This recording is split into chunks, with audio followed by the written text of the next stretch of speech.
Little girls entranced by a world of make-believe, playing princess, putting on makeup, wearing high heels, wanting to look older.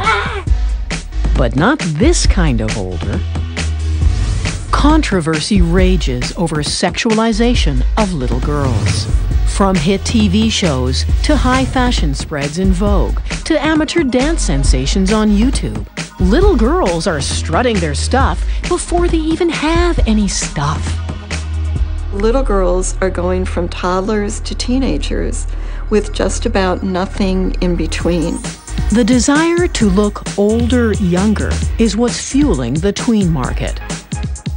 A market increasingly sexualized, making prepubescent girls look like porn stars. We have to become bustier at an earlier age. We have to be very skinny at an earlier age. And as ever younger boys have 24/7 access to hardcore internet porn. I want to say grade 4 or grade 5? 6 or 7, like I had a friend over at my house. Okay, dude's on top of the girl. Like, that's what sex is. Some girls now feel pressure to deliver porn star performance. Anal is becoming the new oral. Smartphones and social media make it possible not only for kids to consume X-rated images, but to produce them with devastating consequences. My heart just dropped. I was like, how many people have seen me like this? Forcing kids to grow up in a hypersexualized world.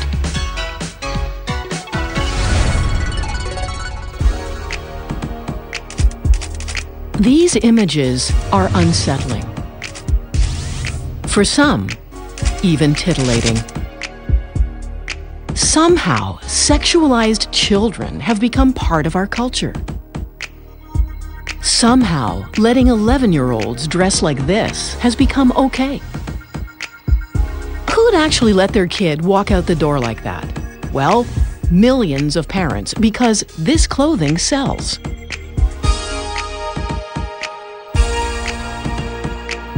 By degrees, preteen clothing moved from sassy to suggestive to outright sexy. It's called sexualization, and it has become the new normal, thanks in large part to a concept invented by the marketing industry. K-goy. Kids are getting older, younger. What the marketing industry decided to do is to say, well, if 3-year-olds want to be 13-year-olds, let's market to them as if they were 13-year-olds. And if 8-year-olds want to be 16-year-olds, let's market to them as though they were teenagers. That market is now worth an estimated $150 billion a year in the US alone, and it's dominated by junior versions of teens' favorite stores. A survey of 15 major American clothing store websites found about a third of girls' apparel was considered sexualized, with everything from push-up bras and thongs to micro miniskirts aimed at adolescent shoppers. Cinderella, The Princess and the Frog. But the slide into sexualization may begin at a much earlier age, starting with something as innocuous as playing princess. And when it comes to playing princess, Disney has cornered the market. With over 26,000 items, Princess is now the hottest girls brand on the planet, and every little girl knows their names by heart. Belle, Snow White, Jasmine, Ariel, Rapunzel, Sleeping Beauty, and Cinderella from Cinderella. Just guess what they want to be when they grow up. A princess. A princess too. Be a princess too. It is cute. It's really adorable. You know, I mean, who doesn't like to see their little girl walking around? And there's this way that it's very precious and it feels like something protective against sexualization. But I think there's a real compelling argument to be made that it's priming them for sexualization when there's just one form of play that they do for 3 years, and it's all about being the prettiest of them all and the fairest of them all. That becomes problematic. It goes really quickly from being the prettiest little girl to needing to be the hottest little girl.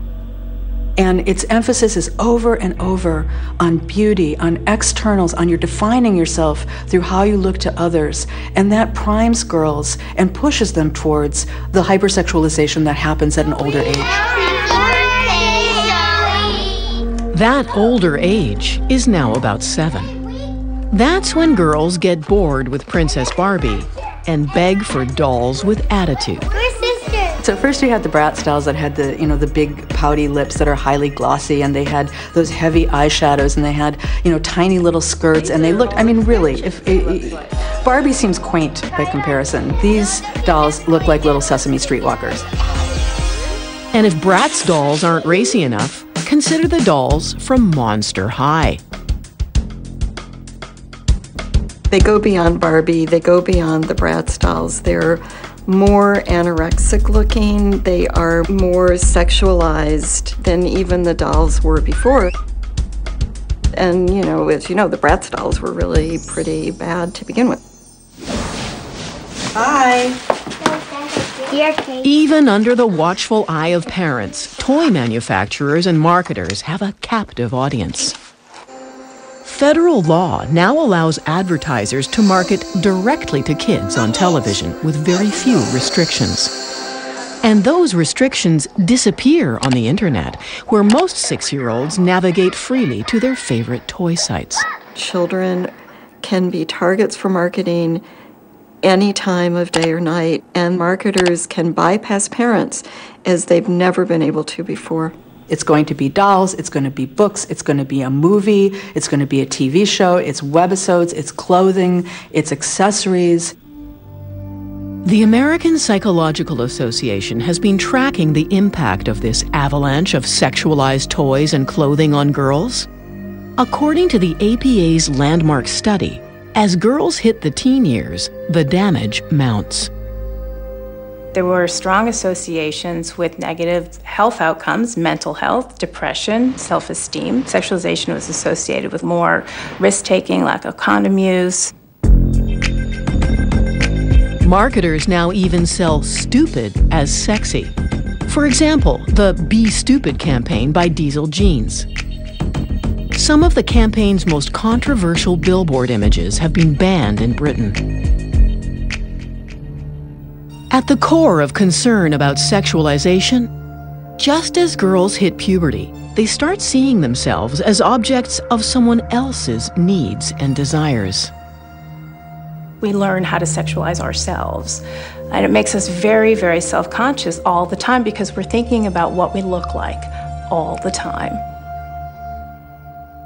Sometimes my monster is actually a bunch of supermodels who laugh at me and go, "Oh, we're so much better than you."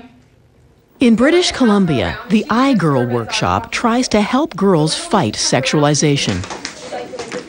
The goal of iGirl is to provide girls at your age. Since beginning her workshops a decade ago, Salima Noon has seen ever younger girls succumb to the pressure of being seen to be sexy. Recently, I was at a school where 2 grade 7 girls took some pictures of themselves topless at a sleepover on one of their cell phones and sent the pictures to one of the boys in their class who they were crushing on. And when they were asked why they sent the pictures, they said because we wanted him to notice us. And I felt like crying. Oh, ice cream. Oh. Because she hears stories like these too often, Noon lowered the target age of her workshop. Okay. We targeted the 10 to 13-year-old age group, and very quickly we found that this was too late. Now we work with 9-year-olds, and it's so important because at earlier and earlier ages, girls are pressured to be adult. They're not allowed to be kids for long anymore. Sometimes girls say bad things about themselves. Sometimes they speak badly about themselves. What are some things that you hear?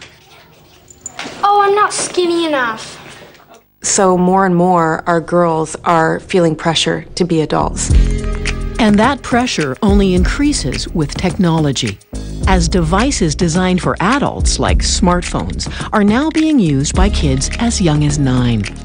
Kids are getting these adult tools in their hands, and they're not understanding, and maybe they're incapable of understanding because their brain is still under construction, the difference between public and private, with the internet being as public as you can get, and our bodies and sexuality being as private as you can get.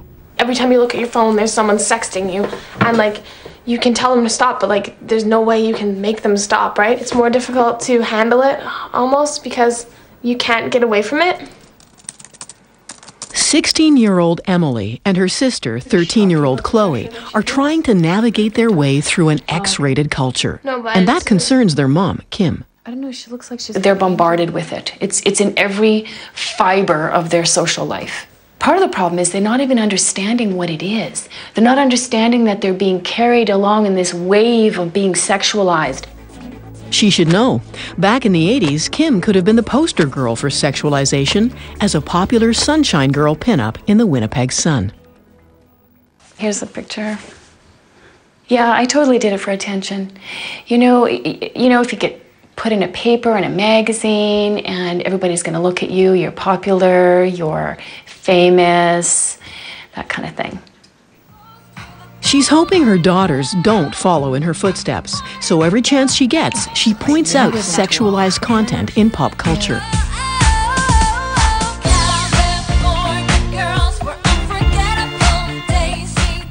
Katy Perry in California Girls, she's half naked and she's humping cotton candy, shooting whipping cream from her cupcake breasts.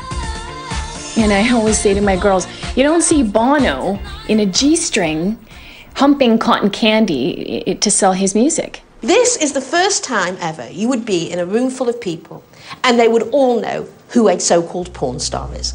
Author Gail Dines is also fighting back against sexualization. Here at Boston's Wheelock College, she shows her students how pop culture is fast becoming porn culture.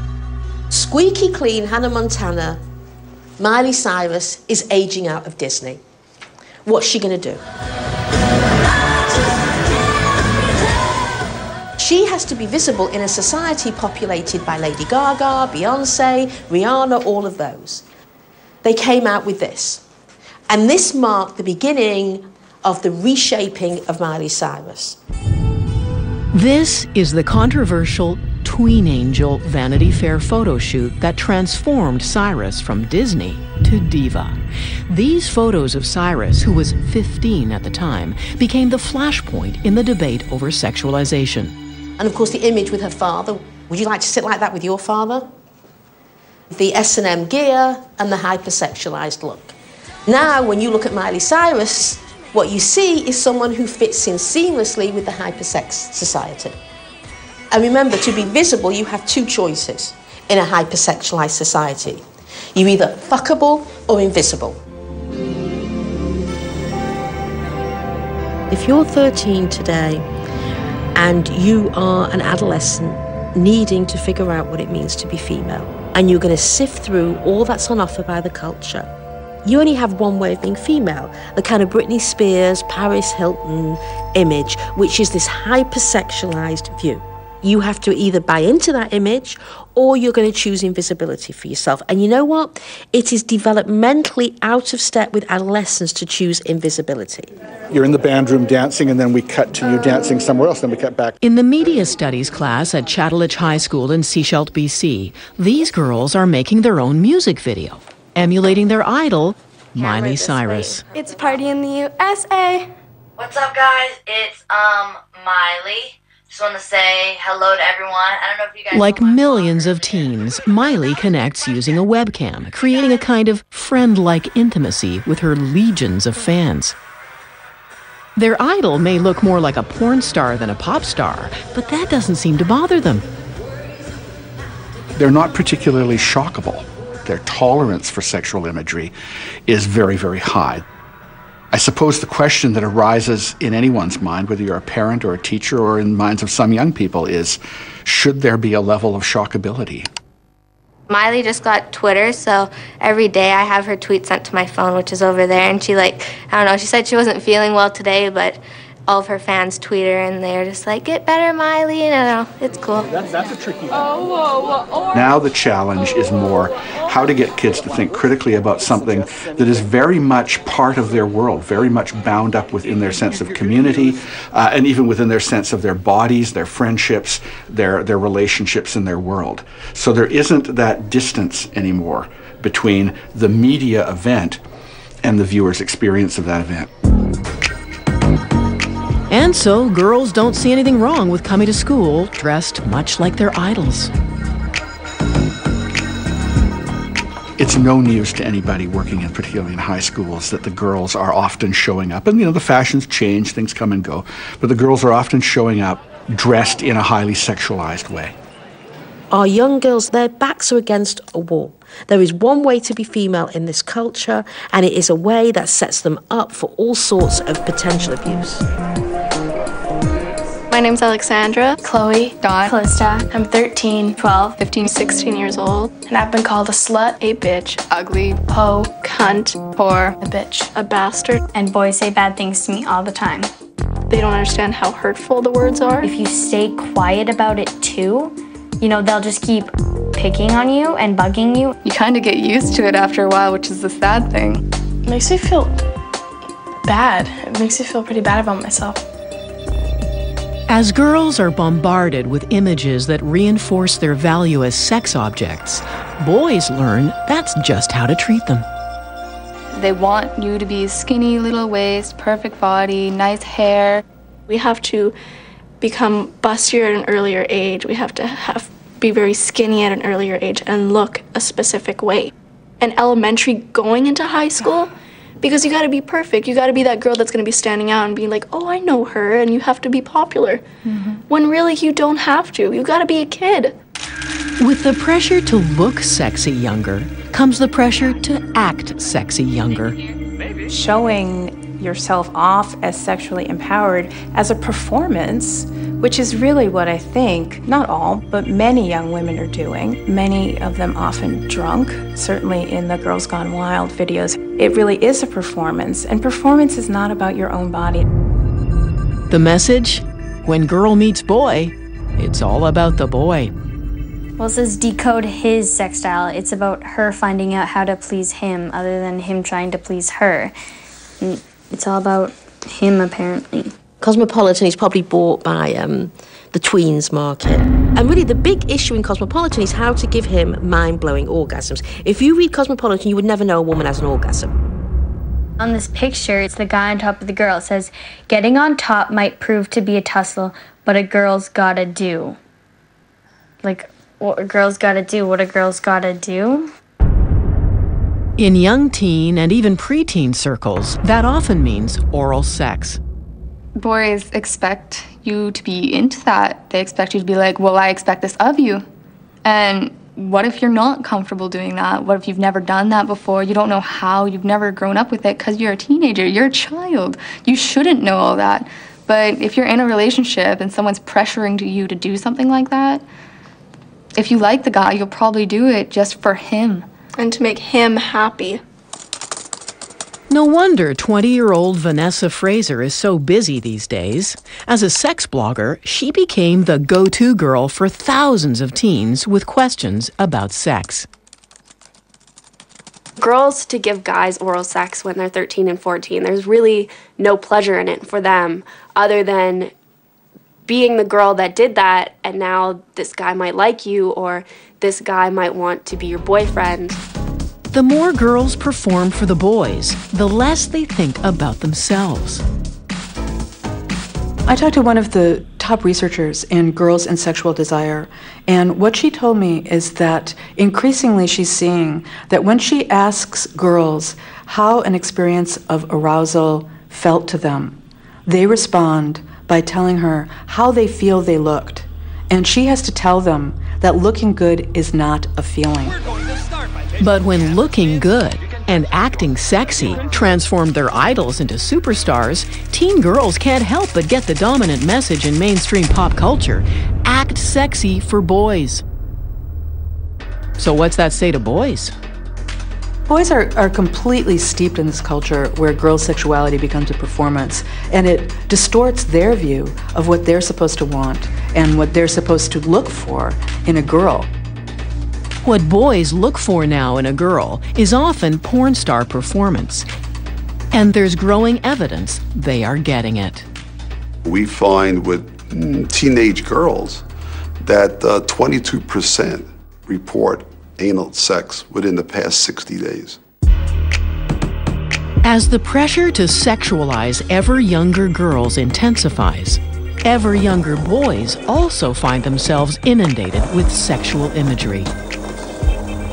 in their favorite magazines, TV shows, and hottest music videos all offer up essentially what a generation ago was called soft porn. But the game changer is hardcore. Not the kind that comes in a brown paper wrap. The kind that comes with the click of a mouse. The kind that teen boys can't get enough of. Probably at least 3 to 4 times a week. 2 or 3 times a week. Every time you got a hard-on. That's what they use their iPods for, to get the Wi-Fi. It's everywhere. When it comes to confronting the issue of teen boys and porn, most parents believe it's about somebody else's kid. But with an estimated 70 to 80% of teen boys watching online porn, turns out it's pretty well everybody's kid. Porn in many ways is becoming the super educator in terms of sexual information. It was my first full-blown fully naked chick. Okay, dude's on top of the girl. That's what sex is. If there's an elephant in the room right now that we're not talking about in schools, it's pornography. The amount of pornography that the boys are able to access, the young age at which they're accessing it. I want to say grade 4 or grade 5? 6 or 7, like I had a friend over at my house. You type in naked chicks or titties. Yeah, it's that easy. The internet makes porn affordable, accessible, and anonymous, and just so easy for boys to find their favorite sites. xnxx.com. Pornhub.com. Uporn.com. Ujizz.com. No one really knows the effect hardcore porn has on kids, but there's an urgent need to find out. The key question: whether there is in fact a relationship between exposure to sexually explicit material and young people's behavior. We speculate there is, in fact, particularly for much younger folks, 14, 15, 13. 600 American families with teenage boys 13 to 17 have allowed Dr. DiClemente to capture all the data off their home computers. The study will examine which websites they visit, for how long, and how often. Then he'll do follow-up interviews, tracking the teen boys' attitudes towards sex. The average 13-year-old has access to the kind of hardcore porn that just a decade ago was out of reach for most adults. It is full of offensive language. The sex depicted is often brutal, featuring acts like aggressive oral sex. And what they do often is they put a lot of mascara on her eyes so that her eyes are running, so you actually get evidence to see that she's gagging. And everywhere, anal sex. Experts fear the enormity of content and ease of access leaves young boys with a distorted idea of what sex is all about. Here we are talking about sex and violence, and that's a very combustible combination for increasing the risk for young people. Girls know all too well what boys are watching. People don't really talk about it because they're like, oh, that's wrong, but I know lots of people who do that secretly, and then it influences the way they act, the way they treat girls, and the way they look at girls. It also changes them, their personality. It makes them usually a lot crueler because most of the time when they look at this, they think, I could get that. And there's growing evidence they are getting it. For instance, anal sex. Anal is becoming the new oral. So that the new way that girls prove that they're really sexually free and sexually entitled is by having anal sex. In my own research here in Atlanta, we find with teenage girls that 22% report anal sex within the past 60 days. That's not in a year, that's in the past 2 months.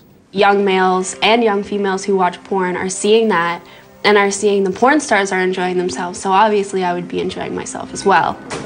But how much does porn influence what goes on beyond the high school hallway? Dr. Lucia O'Sullivan's team is tracking a large sample of adolescents, and early reports suggest young girls and women are having sex when they are not ready and getting hurt as a result. They were having sexual intercourse without being sufficiently aroused, in fact, not aroused at all, and had little understanding that they needed to have lubrication for intercourse to be comfortable, penile-vaginal intercourse. Are young people really understanding what constitutes healthy, positive, and comfortable sex? And since pretty well every porn star shaves or gets a bikini wax, so now do most teenage girls. Just ask Gail Dines' students. They say, you know, here I was, 12 or 13, I didn't know what pornography was, and yet I was completely waxing and shaving. And I realise now that at 12 or 13, pornography has shaped the way I thought about my body without even knowing what pornography was. Then there's Jenna Rose, the newest YouTube teen sensation. Only she's not even a teen. She's 12. Her provocative performance in her online hit OMG caught the attention of Lacey Green, whose YouTube channel about sex gets millions of hits. Chock full of pseudo strip dances, hip swinging, and some Victoria's Angel-esque lingerie, OMG is a visual landscape of lusty 12-year-olds. I feel creepy that those words are even coming out of my mouth. It was a new low because I haven't really seen, up until this point, lingerie on children. It's not even just revealing clothing, it is clothing that has been culturally assigned for sexual situations, which is a pretty explicit message. And the launch of a French lingerie line designed for girls age 4 to 12 has sparked more outrage. This creates a bridge to child pornography, or sort of puts a damper on the exploitation factor of child pornography, as if it's not really as bad as we've been thinking it is. So now we're just going to make one step closer, get a little bit closer to this point, making children out to be like adults and to be sexualized in the way that adults have been sexualized. While pop culture presents little girls as little women, porn goes to great lengths to portray young women as prepubescent. There seems to be a greater emphasis more than ever in pornography on the barely legal or teens, even to the point, you know, the hairlessness and the girls with pigtails and everything they do to make them look as young as possible.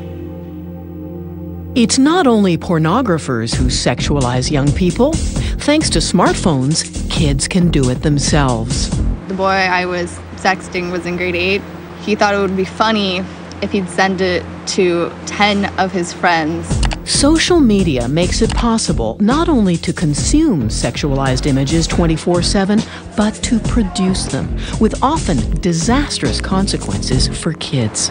My heart just dropped. I was like, how many people have seen me like this? Probably the last thing you'll ever see a teenager do on a phone is actually talk on it.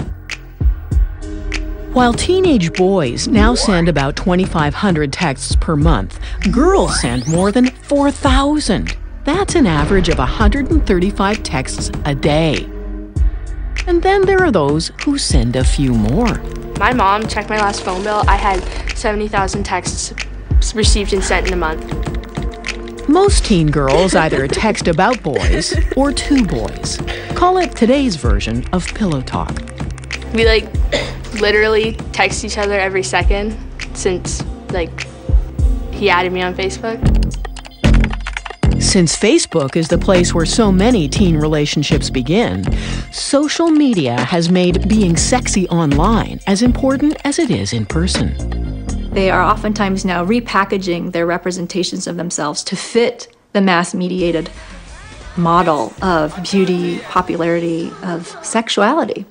But all that time in the virtual world can make girls feel closer to boys they barely know in real life.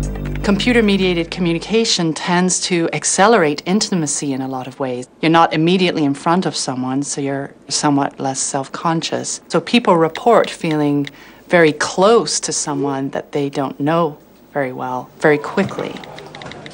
According to Dr. Lucia O'Sullivan, girls who text the most are also the most likely to experiment sexually.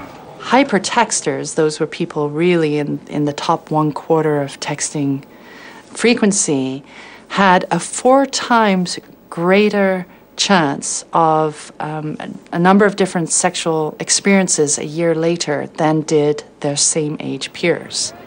O'Sullivan's research also suggests texting primes the pump for sexting. In her survey, almost 30% of teens admit to sending a naked or near-naked picture of themselves to a crush. But what happens when that picture goes viral? In middle school, 3 of these 4 girls sent nude or semi-nude photos of themselves to boys. I was in grade 7. He thought it would be funny if he'd send it to 10 of his friends. And then when I got to high school, it came up when I was in grade 8, and someone actually showed me the picture. And that was horrible. My heart just dropped. I was like, how many people have seen me like this? I regret so much of that night. That year was hard and had a lot of people calling me names like that, and they had proof on their cell phones of that's what I did, and I can't take that back ever. We also have to understand that a young person doing this isn't a bad kid, isn't doing something bad in their minds, but is doing something that feels very comfortable, probably safer than having some kind of real sexual encounter. I met this one guy, and we started talking. That he asked me, can I have a picture? And I said, yes. And I wasn't fully naked. I was in a bra. But that picture went not only through a lot of my friends, but a lot of my family. And a lot of those people also passed on that picture and also still hold it against me. Adults do so much hand-wringing because they look at individual girls and oftentimes their parents and say, how could you do such a thing? Why would you do such a thing? And it's not shocking to me at all. I mean, if you look across our culture, everything is saying promote yourself, flaunt yourself, exhibit yourself. If young people weren't picking up on that message, they're missing the dominant mainstream message to young people today. It was embarrassing, and it's embarrassing when, that's your body with no clothes on in front of everyone. Everyone sees you, and everyone sees you like that until that's gone, and it never really is, so. And it hurts. How many of you on Facebook have over 100 friends? Over 300, over 4. It's a story that is all too familiar to social media expert Jesse Miller. He teaches grade 7 and 8 students across British Columbia about the downside of being sexy on social media. And even he is shocked by what kids are willing to show and tell online. More and more I'm seeing content where kids are saying, this is me, and this is me in this private environment. Unsettling to most parents, to most kids, private is increasingly public. Partly because private often means any place their parents aren't. Often that's online. We think that they equate being private about something with being ashamed about something. They're not ashamed of their sexual lives. That's actually a very refreshing trend in the sexual world, I think, in many regards. But a consequence of that is there's almost no privacy in their sexual lives. By explaining life before the internet, Jesse Miller tries to make kids understand just because technology makes it easy to do something doesn't make it smart. If I wanted to take a photo of myself, the first thing I had to do was buy a roll of film. I take 24 pictures of myself in my bathroom mirror. Then I take that film, I go to the store. They give me 24 photos that are printed on paper. And I turn to him and say, you know what? I would like to give you one of these photos. Feel free to write comments on the back. Feel free to like this. But if every photo you took on your digital camera, mom and dad got an instant copy of on their phone, would you take as many pictures? Would you take photos the same way? And if that doesn't make kids sit up and take notice, this usually does. If you're anybody and you have a photo or a video of a child underneath the age of 18 wearing less than the bathing suit on one of your laptops, iPhones, iPods, whatever it is, you are in possession of child pornography. And that is a crime. 6 teenagers at Greensburg-Salem High School now face charges of child pornography. Kids who are sending naked pictures of themselves voluntarily to each other are now being charged as registered sex offenders. These days, the sexploits of kids are fodder for the nightly news across North America. In BC, a number of teens face child pornography charges after posting pictures to Facebook of a 16-year-old girl allegedly being gang raped at a rave. I don't think she was as messed up as she's making it out to be. She's trying to turn it to make it sound like she's a victim of something, rather than to say that she did something and that she knows it was incredibly idiotic. Even after the pictures were removed and police told kids to stop blaming the victim, the attacks and the name-calling continued on social media. So lawmakers are exploring new criminal charges to control what's known as aggravated sexting, when naked pictures are circulated as a form of bullying or harassment. I know that a lot of those kids have passed pictures of me on, and I've confronted them about that. And for my knowledge, most of them, and probably all of them, are deleted. And it just makes me, when I think about it, makes me feel a lot safer and a lot stronger inside. In spite of living in a hyper-sexualized world, girls still hold out hope for a happily ever after ending. All right. She sold my PJs. They want the romance. They want to be loved. In less than a week, school's out for the summer, so the kids at Chattelich High School in Sechelt reluctantly drag themselves to class. Had we but whirled enough in time, this coyness lady were no crime. Rather at once... Paddy McCallum's hoping 17th century romantic poets will capture the attention of his distracted students. We would sit down and think which way to walk and pass our long love's day. The language may be different, but to the girls, the message is the same. It's just a really pretty, spiffy, poetic version of what guys are all still saying today. And what is that? Give us the sex. Yeah. Girls are just growing up so quickly, and boys are, and everyone's looking at porn now because it's so available to everyone, and the romance is still there. Yeah. There's no romance there. The girls are really feeling that. And they're holding out this hope that in spite of all the porn, in spite of all the requests that are being made on them, somewhere in there, there's still the possibility of romance. There's still the possibility of mystery and love and passion. But passion and romance aren't just for girls. Sex researcher Lucia O'Sullivan has studied the yearnings of both genders, and the results may surprise you. What we found, actually, is that both young men and women have a much stronger, more positive association toward romance than sex, and that men, in fact, didn't show this bias towards sex.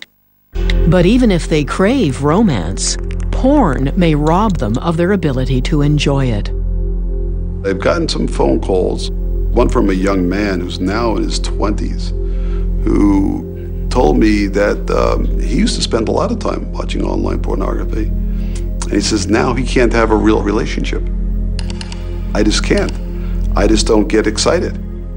So he's actually taking this fictional relationships that he's seen on the net, and he's elevated those in his mind as these are normal relationships, healthy relationships. To bloggers like Vanessa Fraser, the solution is clear. Real romance and intimacy will return when both boys and girls can embrace a healthy sexuality.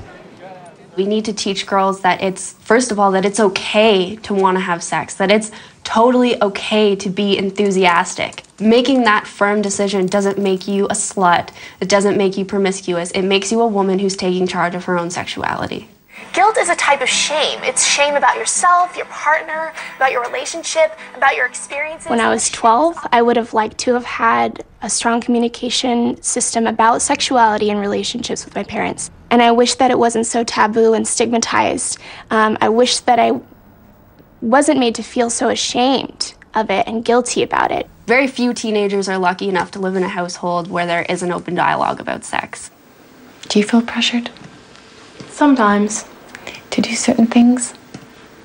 There will always be those kind of pressures, and like everyone makes mistakes, even though they know against their better judgment they make mistakes, and I think that's just part of being a teenager. Back at the Benson home in Squamish, Kim strives to keep the open dialogue going. The former pinup sets the stage for tough talks. As a parent, you can think of it as a privilege that your child has come to you with these questions. You're privileged to have the opportunity to teach your child. So no judgment. And because her kids don't feel judged, they're able to admit when they've made mistakes. Yeah, I feel safe to fuck up. And I have fucked up. And I've told her. And it's all good. Patty McCallum's grade 12s have also made their share of mistakes. Their final media studies assignment is a message to younger students to resist the pressure to sexualize themselves, to hold on to what matters most, a childhood. To my 12-year-old self, hitting puberty is not a race. Confidence is sexy. Don't diet. You're just a kid. Real boobs feel way better than fake ones. Stay a kid for as long as you can. Stand up for what you believe in. Stand up for yourself. Take back your beauty. Be different to be you. Prince Charming does really exist. Just, he doesn't quite look like what you think. Just keep your eyes open.